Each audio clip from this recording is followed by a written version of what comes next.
هنا يسكت الكلام.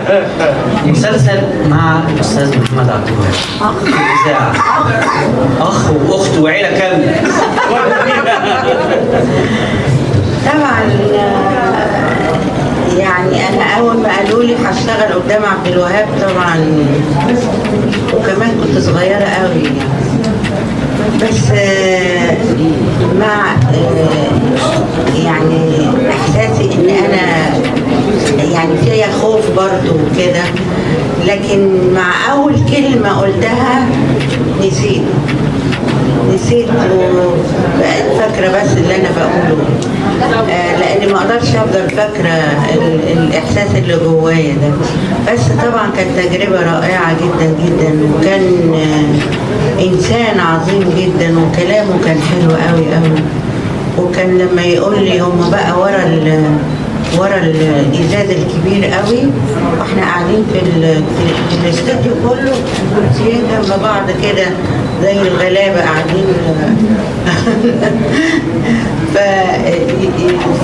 فيشاوروا لنا بقى من الازاز البعيد ده، فيقول لي ايه لما يشاوروا لنا اغمزيلي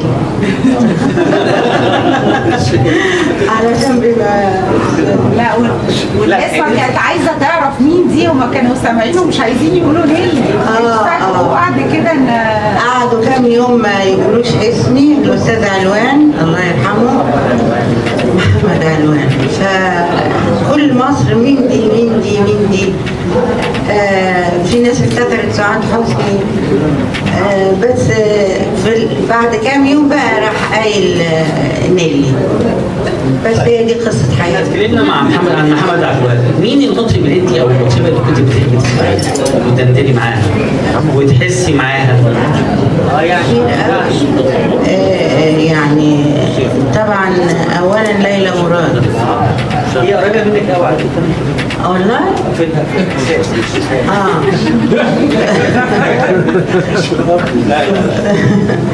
واحنا قلنا وشادية طبعا، ليلى مراد. لا احنا عندنا مطربات حقيقي يعني، ويا رب يبقى عندنا تاني وتالت ورابع ان شاء الله.